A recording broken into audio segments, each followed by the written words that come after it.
Buenas tardes, sean bienvenidos al Wiri Wiri al aire en este jueves 8 de agosto del año 2024. Aquí el señor Diego López, vino don Rafael Oreste Membreño, apareció el señor Oscar Guerra, no, el señor Membreño.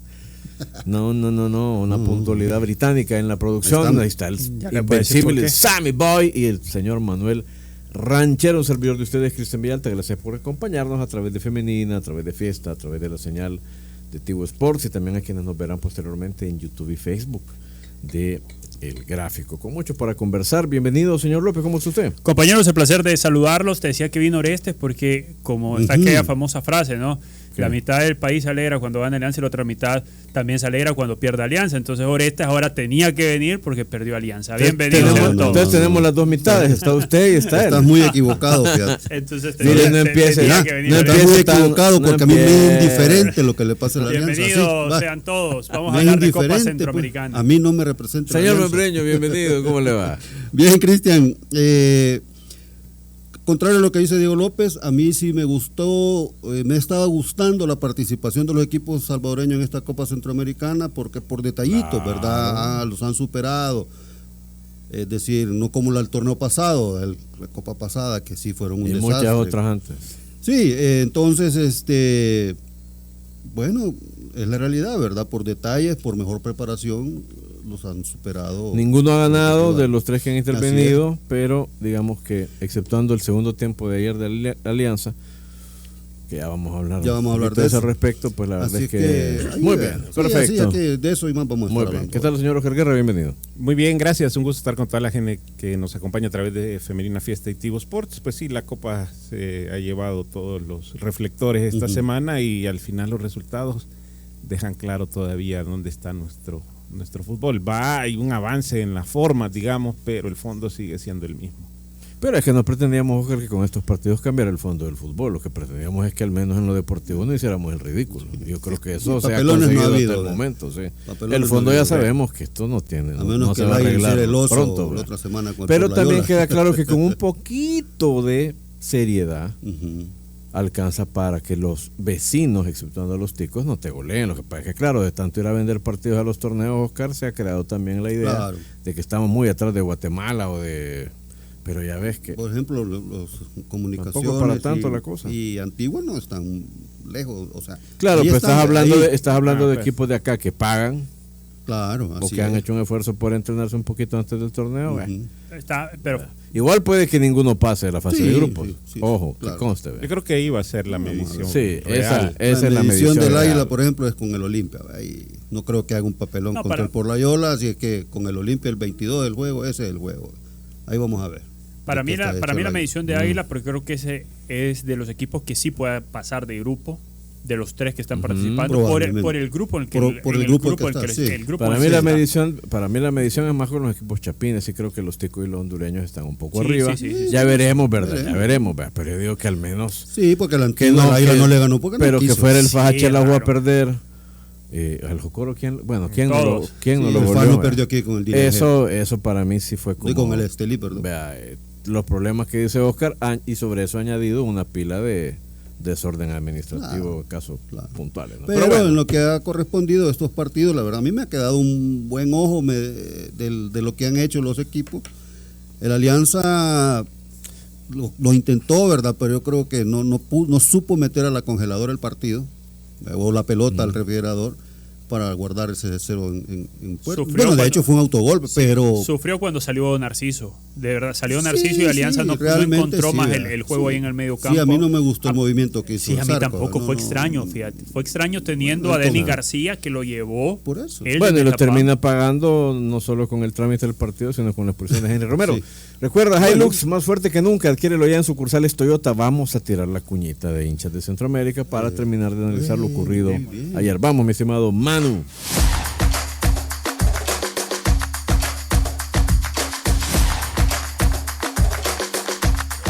Participa en el sorteo de 2 paquetes dobles para ver al Inter Miami por tus compras con tus tarjetas Visa Cuscatlán. Bueno, analicemos primero, lo de Alianza, pues no sé, Oscar Guerra, ¿por dónde crees tú que estuvo la clave para que no se pudiera traer ni siquiera un punto en esos minutos finales del partido contra Comunicaciones? Creo que es, no sé si fueron nervios, y me parece extraño en un equipo como Alianza que no se vio a la altura de lo que se esperaba partiendo del plantel que tenía. Le afectó bastante, eso sí, como dice Diego, la salida de Narciso, pero lo que hablábamos, que el que tiene mejor plantel de los representantes salvadoreños es Alianza, el que está más rodado también a escala internacional, y también por la experiencia del técnico en estos torneos, porque no solo ha sido aquí, sino que también lo hizo cuando estuvo en Guatemala. Y no sé si se le enredó demasiado o lo sobrepasó la situación en ese momento por la lesión de mover a Henry Romero al medio. Obviamente son decisiones como lo que vimos que hizo Mesina con Larín al final del partido. Pero, a veces te sale, a veces no te sale.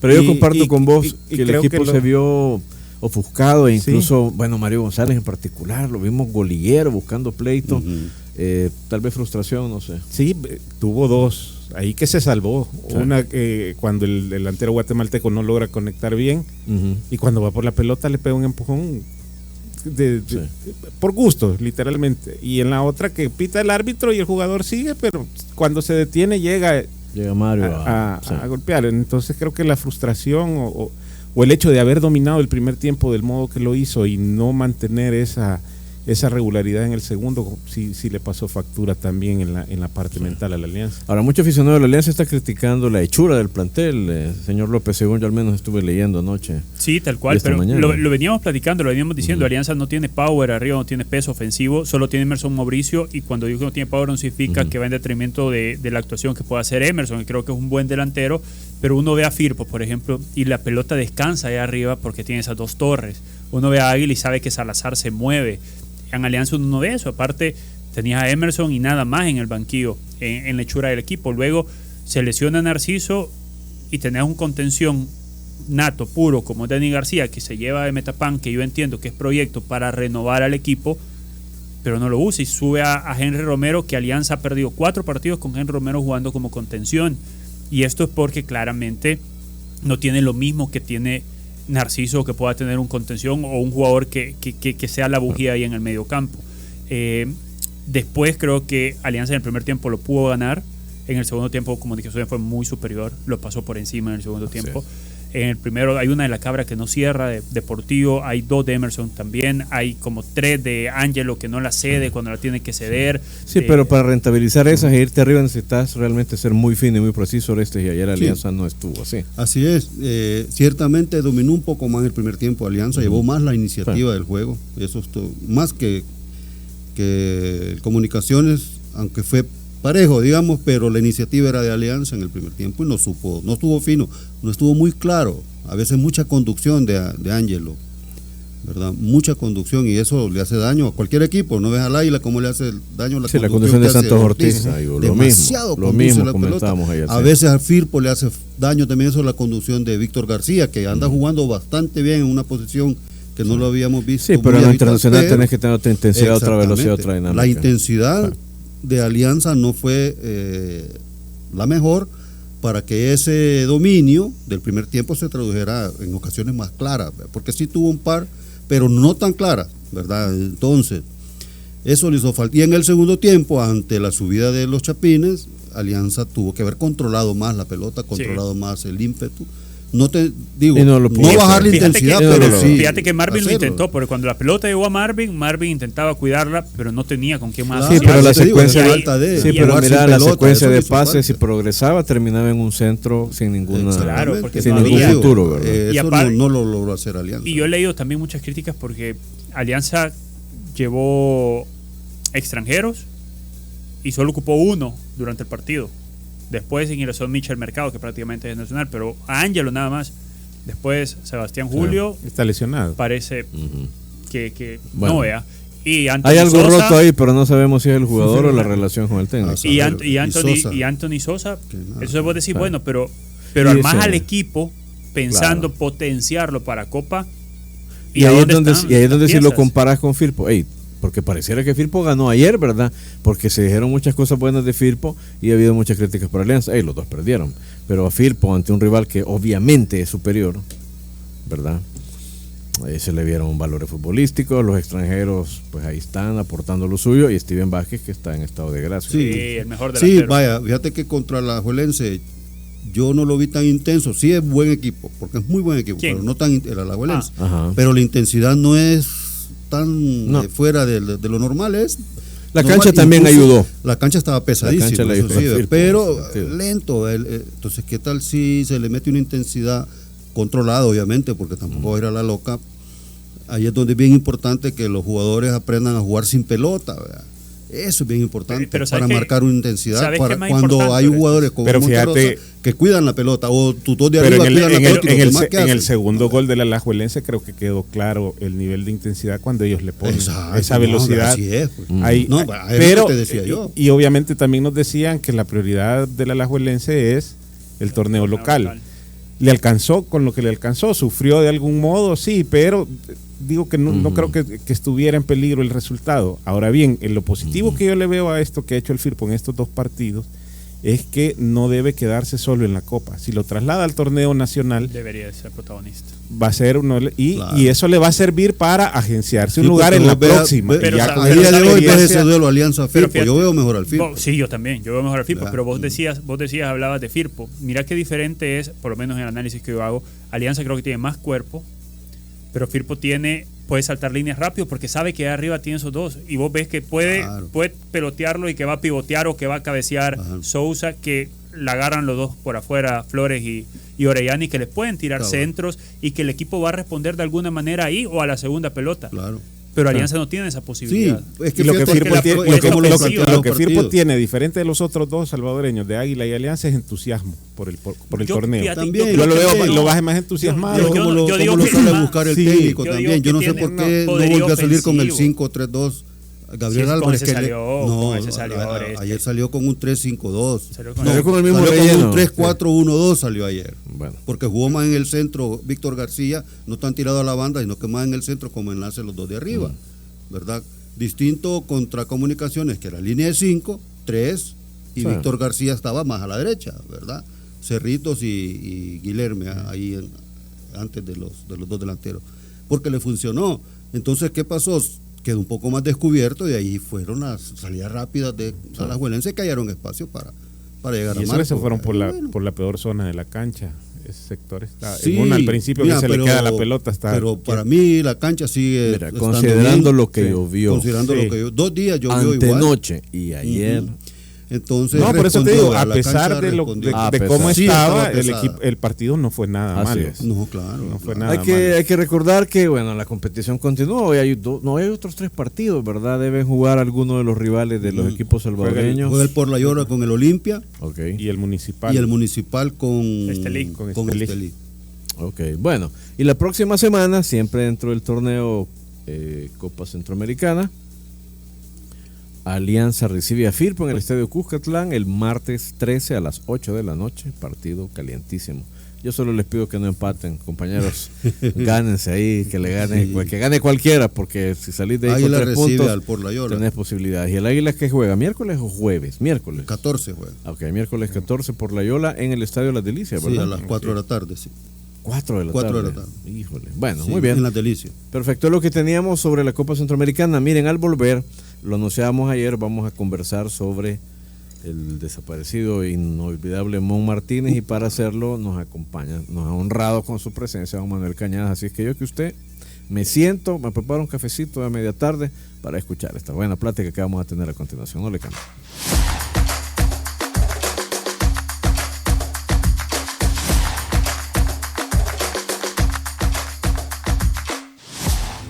Continuamos acá en el Wiri Wiri al aire, pero hoy sí vamos a un verdadero Wiri Wiri, porque tenemos con nosotros a nuestro querido don Manuel Cañada.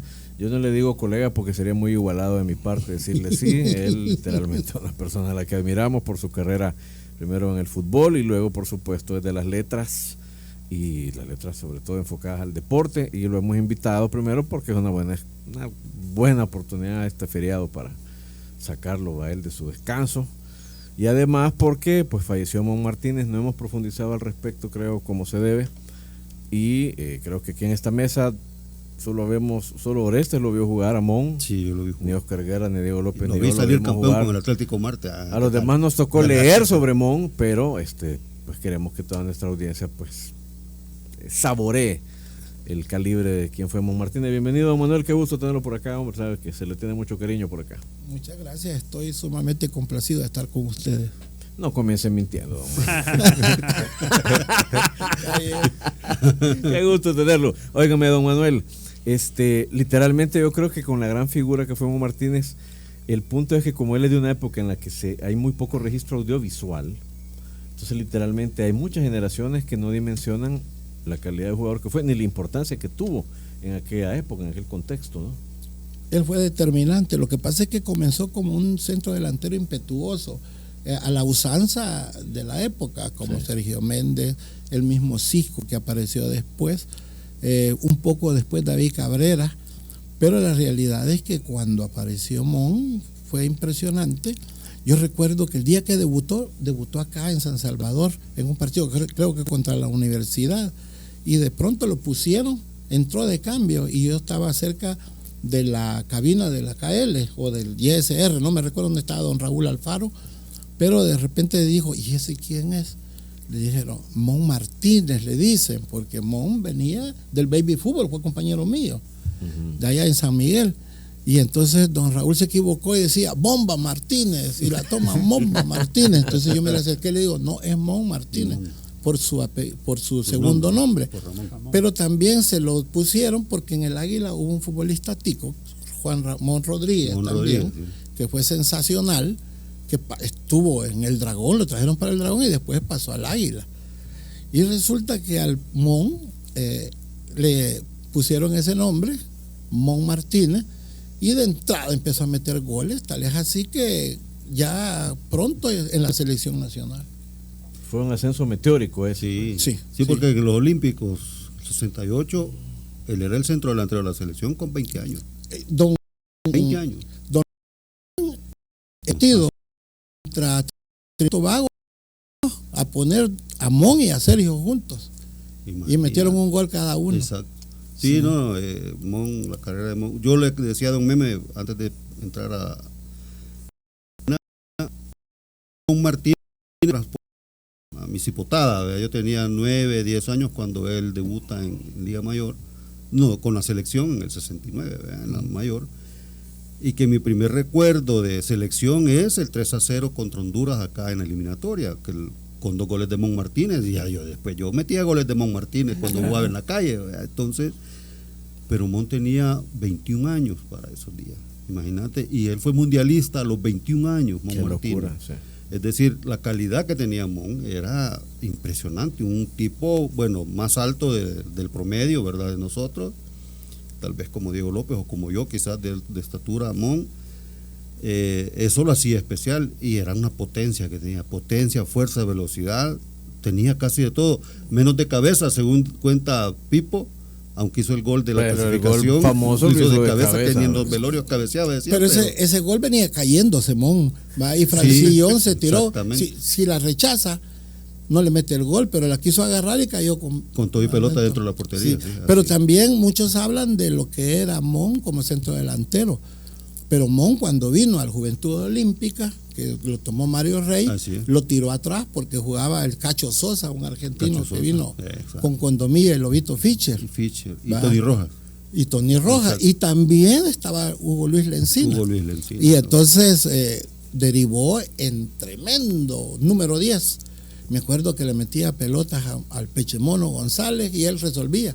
De hecho, en la final que jugaron contra la Alianza, así le metió un pelotazo como de 40 metros al Pechemono y le metió el gol al Chapín Martínez. Con eso ganaron. Don Manuel, ¿se puede considerar en ese momento, en finales de los 60 y que mediados de los 70, que Mon era el jugador referente de este país? ¿Había alguien mejor que él en esa época? Había una dualidad, también estaba Pipo Rodríguez. Y Cariota Barraza, ¿verdad?, que venía de ser Cariota Barraza. Lo que pasa es que Cariota, cuando apareció Mon, ya iba de salida. Sí. Su último partido lo jugó allá en Honduras cuando perdimos 1-0 con gol de Leonard Welch en el último minuto. Pero Mon y Pipo eran los hombres. Sí, definitivamente. Pipo era otro ¿verdad? Juvenil también. Después apareció Elmer Acevedo también, que era sensacional. Pero mire, don Manuel, bueno, no sé, yo siempre he tenido la impresión de que pese a que este país ha sido tan futbolero, pero digamos que el fútbol entró de verdad hacia el corazón de la cultura con esa generación que fue el Mundial del 70. ¿O usted cree que desde antes ya el fútbol estaba muy, muy metido así en el consumo masivo en el país? Era multitudinario, ya estaba, pero se consolidó con la selección del 70. Es que la realidad es que yo me acuerdo que yo jugaba de puntero derecho y el Buki Espinosa, que fue un sensacional jugador, un día me dice, ¿y nosotros cuándo vamos a jugar si Pipo ni choca? Pero era la única manera que nosotros pudiéramos jugar, ¿va? Y Pipo Rodríguez era algo extraordinario. Yo recuerdo que allá en Guatemala, para el año 65, el Norseca ya se le había ganado a Costa Rica, pero esa vez se le ganó contundentemente y Pipo metió 2 goles, uno de chilena. Y Pipo, yo a veces le digo, es que mira, es que vos inventaste las chilenas. ¿No? Y le contaba a Oreste que el año pasado lo invitaron a la televisión, porque el 27 de junio se conmemoraba el gane sobre Honduras en el Azteca. Y me pide que le haga una lista de los partidos. Y le digo, pero si vos jugaste. No, dice, es que a estas alturas yo confío más en tu memoria que en la mía. Y eso que tiene una gran memoria. Ah, sí, claro. Pipo Rodríguez. Mire, don Meme, usted que vio jugar a Mon y que ha visto pues más jugadores que nosotros, yo le ando ahí pisando los talones, pero usted ha visto más que nosotros. ¿Cómo considera Mon Martínez? Ha habido, bueno, ya mencionó a David Cabrera, mencionó a Cisco Díaz, pero yo la dimensión de Mon yo la veo diferente. No quiero decir que no fueron figuras, Cisco Díaz, David Cabrera, Sergio Méndez, goleadorazo Sergio Méndez, pero Mon estaba en otra dimensión. ¿Usted ha visto, después de esos nombres que le digo, la gente ha podido ver jugadores que se acerquen a esta dimensión que tenía Mon Martínez en la cancha? Es que el problema es que a Mon Martínez lo dimensionan exclusivamente como centro delantero, pero cuando él se tiró atrás, derivó, como digo, en tremendo volante, digamos ofensivo, y le pegaba la pelota con las dos. Entonces, bueno, yo fui compañero con él en el Alianza y en el Juventud Olímpica. Cuando yo lo veía, me acuerdo que fuimos a jugar una vez contra el Excelsior, se llamaba, de Santa Ana. Entonces el técnico del Excelsior era don Mauricio Mora. Sí, y entonces mandaba a marcar 1-1, de manera que el Pato Valencia me decía, mire, che, porque así habla, yo iba a hacer un saque de banda y ahí me estaba esperando, me dice. Y entonces, pero como metían la pata y todo, ¿va? Y cuando no veíamos por dónde podíamos meter un gol, y de repente Mon resolvió con 2 tiros desde fuera. Y uno, aquella cosa que uno ve al compañero y uno dice, va, no, es que con este no podemos perder, hay que darle la pelota a él, ¿verdad? Así como Facio Porta les decía a los picapiedras de la selección del 77, ¿va? Désela al pájaro, ustedes no inventen, désela a él y él va a resolver, él es el que sabe. Pero entonces Mon era el que sabía, era uno de los que sabía.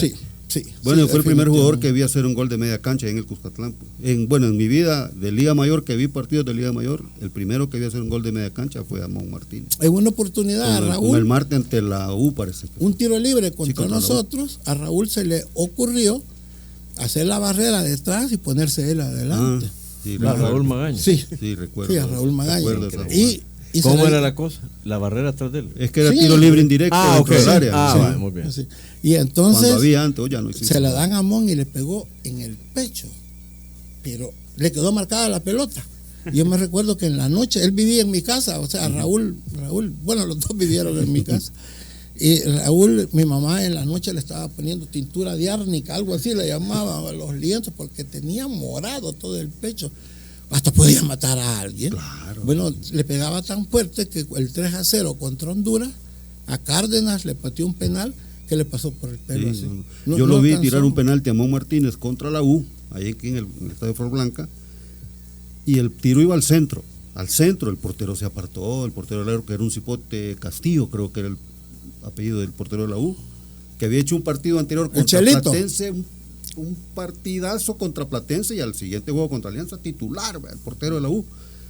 Y Mon le tiró a la cara, realmente a la cara iba el pelotazo y el muchacho se le apartó y él se lanzó, pero encima de la pelota le pasó debajo del cuerpo, pero se había movido a su izquierda, es que es demasiado fuerte, le pegaba. ¿Y usted que platicó mucho con Mon Martínez, ¿qué le gustaba más, ser delantero o ya cuando fue volante? No, es que se disfruta más llegando de atrás. Sí, así es. Se disfruta más porque como centro, yo jugué como centro delantero, incluso jugué 2 confraternidad como centro delantero, ¿va?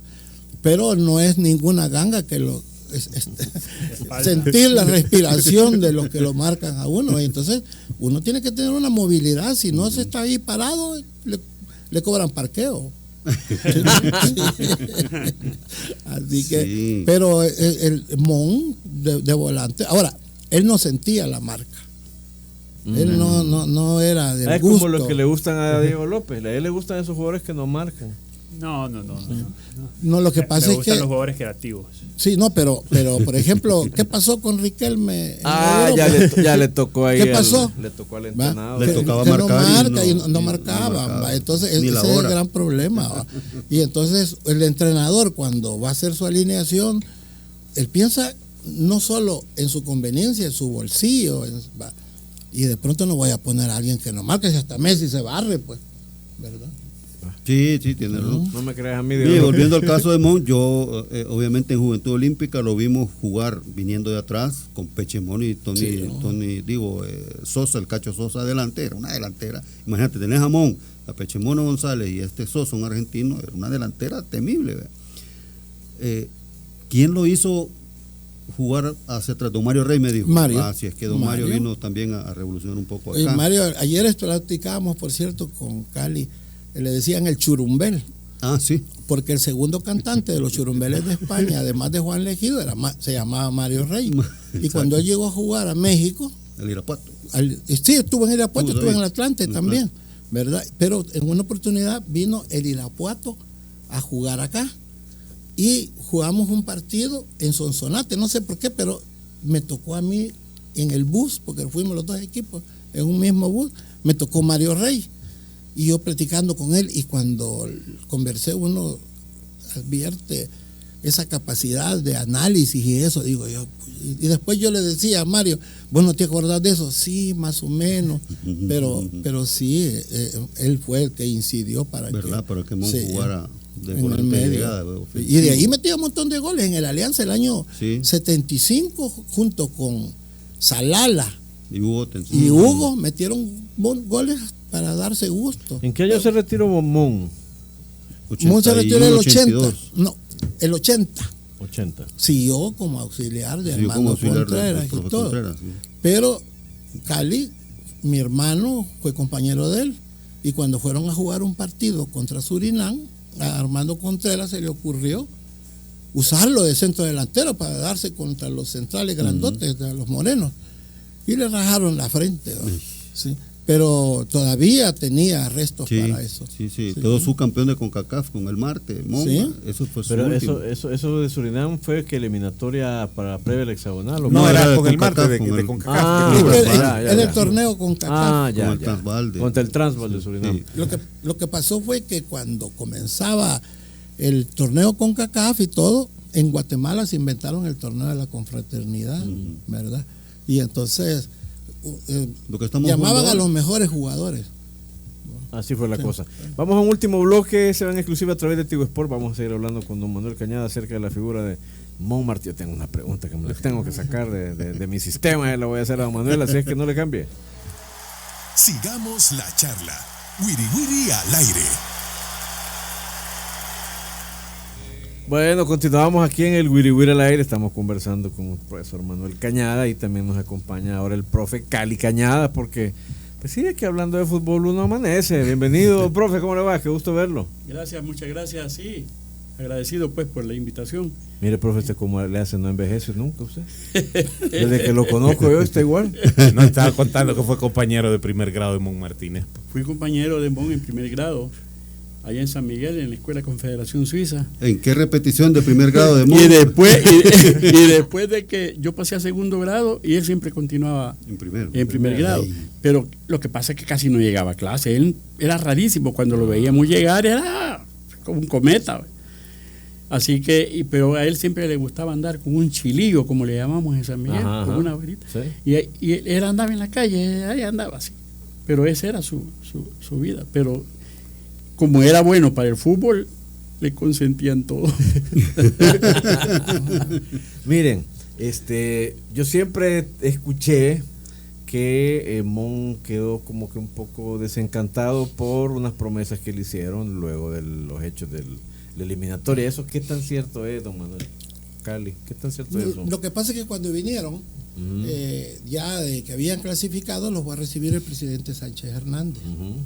Y entonces él le ofreció a Mon que le iban a dar una casa, pero la adjudicación de una casa, ¿verdad? O sea, en esa época, en el IBU, para conseguir una casa, o se tenía de amigo un militar, o uno era parte del partido oficial, o un buen conecte, y yo no lo conseguí. Entonces Mon se ilusionó pensando que la casa se la iban a regalar. Así es.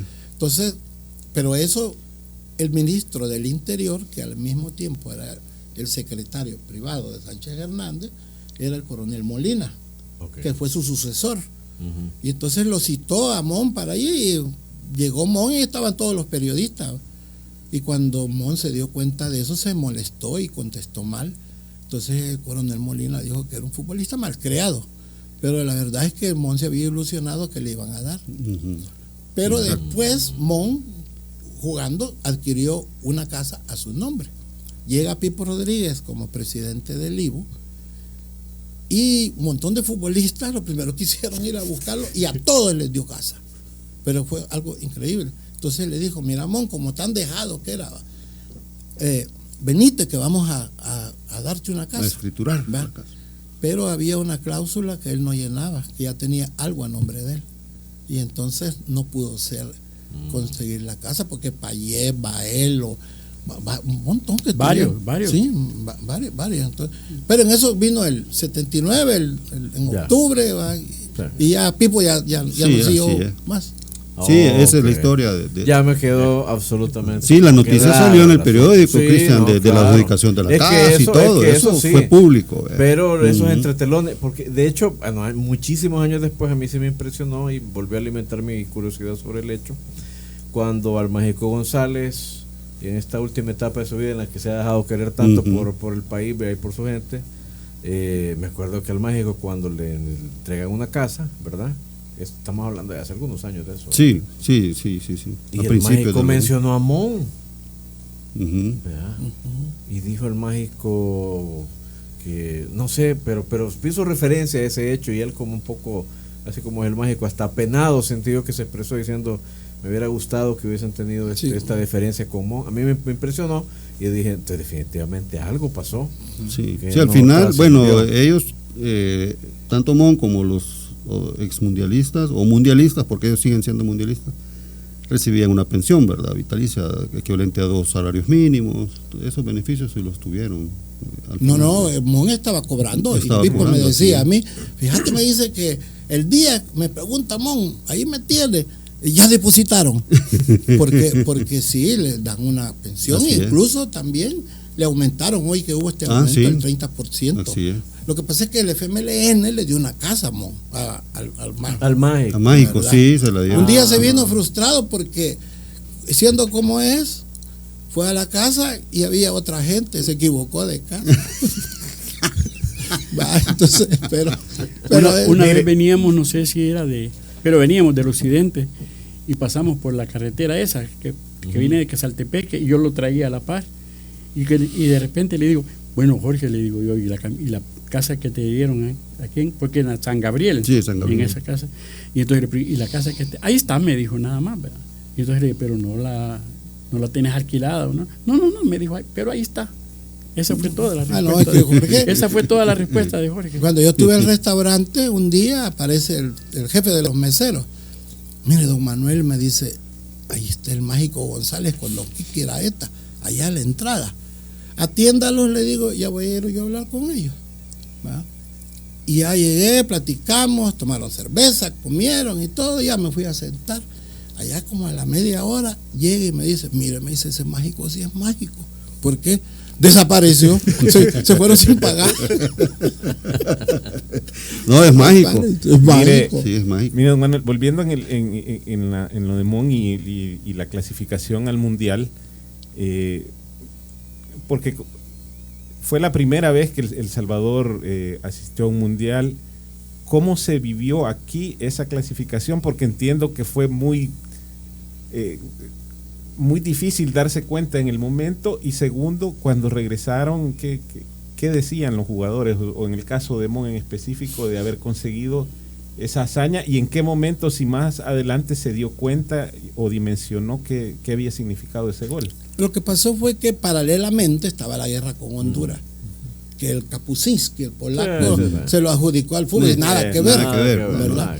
Pero a medida que la selección fue ganando, la gente se fue enfervorizando. Bueno, primero se le ganó a Surinam, luego vino Antillas Holandesas. Yo me recuerdo que el back central de Antillas Holandesas era bien amigo mío. Yo había hecho en un torneo que habíamos jugado, Máximo Pablo se llamaba, Juan Máximo Pablo, y yo los habían puesto en un hotel ahí en la calle Concepción, quedaba cerquita de él. Sí.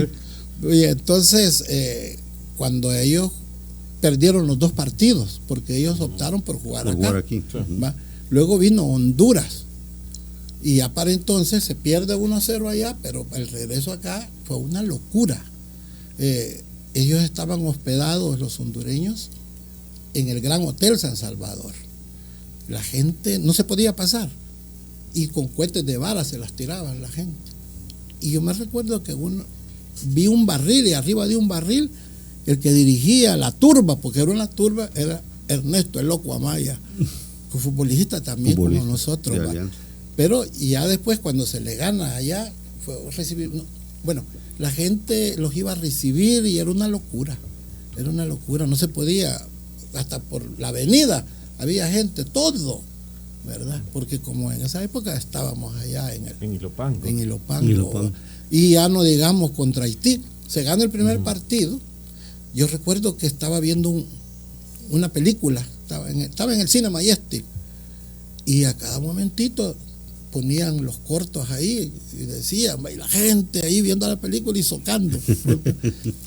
Y cuando se pierde acá, nos despertó del sueño Haití, nos ganó 3-0. Demasiado los consintieron como para darles, como decimos los salvadoreños, chile a los hondureños, ¿va? Y nos ganaron 3-0. De entrada atendieron al pobre Pipo, lo tuvieron una semana con hielo, le hicieron una sala especial en el Hospital San Rafael de Santa Tecla, ¿va? Y Pipo es el delantero, el puntero más rápido que hemos tenido. Yo le decía que si lo marcara el zurdo Méndez era todavía el doble de rápido. Sí. Pero sí, y fue una locura. Y entonces pocas veces el país se ha visto así. Sí, fíjate que ese 3-0 fue domingo, a mediodía que se jugó, a las 11 creo que se jugó. A las 11. Ese día, nosotros los domingos, fue día que nos entregaban notas en la escuela. Yo estudié con los maristas en la escuela parroquial Jesús Obrero de Mexicanos, y nunca nos daban las notas porque los profesores estaban en un salón de clases en la segunda planta viendo el partido, y nosotros en el patio jugando básquetbol o fútbol, y nunca salían los profesores. Es que están viendo el partido ahí en aquel salón, cerca del primer grado había un salón que tenía televisión, y no salían, y nosotros no oíamos bulla de gol ni nada. Híjole, quizás nos van ganando, y decía un amigo, no, 3-0 nos llevan. No te puedo creer, si le ganamos allá, les decía yo a mis amigos. Todas esas cosas las vivió uno en el tema de la eliminatoria, cuando se le ganó a Honduras luego en el Azteca. Fue antes. Sí. Estoy hablando del partido, sí, de la serie con Honduras, cuando se jugó en el Azteca, que fue de noche, enfrente de mi casa, yo vivía a orilla de calle, ahí en Mexicanos, pasaban unos tipos gritando los goles, oyendo el partido en la radio, en el carro, y tirando cohetes y todo. Estaban de moda los radios transistores. Así es. Y era como cadena nacional. Sí. Todo, ¿verdad? Pero ese 8 de octubre del 69, cuando se le ganó allá a Haití, sucedió que se cortaron las comunicaciones. Entonces, Ismael Nolasco me cuenta que por banda ciudadana consiguieron cómo había quedado el partido. Fue una locura. Una locura. O sea, todo el mundo se puso alegre. ¿Quién andaba en Haití? Ese partido fue en la noche. En la noche. Sí, en Kingston. Don Raúl Alfaro andaba en Kingston o se quedó acá, no recuerdo. No, ahí andaba. Ahí andaba. Pero el operador de KL. ¿Pero el país se acostó sabiendo o se despertó? Sí, no. Es que ya era noche. Es lo que te quiero decir. En la radio. Y se había ido la luz. No había luz en ese momento. En la radio, cuando recibió el reporte. No sabíamos cómo darnos cuenta. Sí, cuando recibió el reporte, el operador de YSKL, saludo a los amigos de KL, se quedó casi que mudo, solo decía gol del Salvador, gol del Salvador, y uno escuchando la radio, ¿y qué minuto van? Y no decía él, hasta cuando volvió, creo yo, él en sí, porque él ya sabía que habíamos ganado, dijo el partido ya terminó y ganamos 1-0, y empezó la celebración, la reventación de cohetes y un montón de cosas. Yo lo que supongo, don Manuel, es que como de hecho los mundiales todavía estaban tiernitos, esa fue la 9ª edición del mundial. Y El Salvador apenas estaba debutando en eliminatorias. Sí. Entonces yo creo que exceptuando a los ticos, probablemente en Centroamérica nadie tenía la obsesión de ir al mundial o no lo creía posible, ¿no? Lo que pasa es que los ticos venían, siempre se eliminaban con México. Y México siempre les ganaba. Les costaba. Pero les ganaba. Yo tuve compañeros que jugaron en esas selecciones. Por ejemplo, en el martes tuve un compañero, Juan Garita, que había jugado en Cádiz, por cierto. ¿Verdad? Y hubo varios, porque en una época nuestro fútbol se llenó de ticos, pero es que eran, pero jugadores de selección, no, el Flaco Chavarría, la Rata Jiménez, todo eso, Juan Gutiérrez, que vino después, Walter Pearson, puntero derecho, Sobal Barros, Rudy Sobal Barros, todo eso. Zumbado. Sí, nada más que Zumbado vino bien jovencito. Juan Ulloa. No, Juan Ulloa no vino a jugar. El que no, jugó era de esa selección. Sí, bueno, a la Juela le hizo como 4 goles al Águila. Nuestro Claudio Jara vino a jugar aquí. Se quitó la camisa, la tiró y se fue. Le decían el loco Juan Ulloa. Creo que jugó en Brasil. Los ticos han tenido respeto. En su época, el Saprissa y el Alajuela hicieron giras por el Medio Oriente. Porque antes un equipo salía en gira y si iba ganando le iban saliendo más partidos, si no, de regreso. Era como los circos. Cabal. Es un espectáculo itinerante y tú ibas como... Bueno, igual aquí los equipos, que el Dukla Praga, el Neque, todo eso que venían en los 60, 50, igual, ¿verdad? Venían itinerantes, ¿verdad? Y terminaban, llegaban tan lejos como se los permitía. Pero eran buenos también, porque por ejemplo, el Sao Paulo, cuando iba a estar Cariota, que hizo la gira, que fueron a México, Virgilio de Camargo me contaba que él fue compañero de Cariota de habitación allá, cuando jugaron una, no fue hexagonal, fue pentagonal, sí. Así es. Lo que le pasó a Estudiantes de La Plata también. ¿Qué pasaron de por que acá? Jugaron en Nicaragua le ganó y ahí se le cayeron todos los contratos. Ya no ellos los quería contratar. Pasaron como un mes aquí. Sí, por eso reforzaron a la Alianza para jugar para el partido contra Santos de Pelé fue que reforzaron que la Bruja Verón. Y eso abona a tener referencias para el jugador joven. Y Mon Martínez de algún modo de la Alianza le debe algo a Nicaragua para haberle ganado al Santos. También. Híjole, ya se me está terminando el programa, Sammy, no puede ser. Mire, don Manuel, lo vamos a tener que invitar mañana y pasado. Y es que mire, este fútbol tiene mejor historia que futuro. Es tremendo. Pero no le quiero arruinar el almuerzo, pues, pero es que es tremendo. Sí, es tremendo, es deplorable a dónde hemos llegado. Dicen que todo tiempo pasado fue mejor, pero el de nosotros fue esplendoroso. Yo creo que hay una causa bien grande por lo que nuestro fútbol también cayó en desgracia, y es la generación que fue castigada por los amaños. Y de allí, después de eso, El Salvador vino a menos y ya de allí ya no le ganamos a nadie. Pero con esa selección que estaba, cierto, yo estaba ahí con ellos.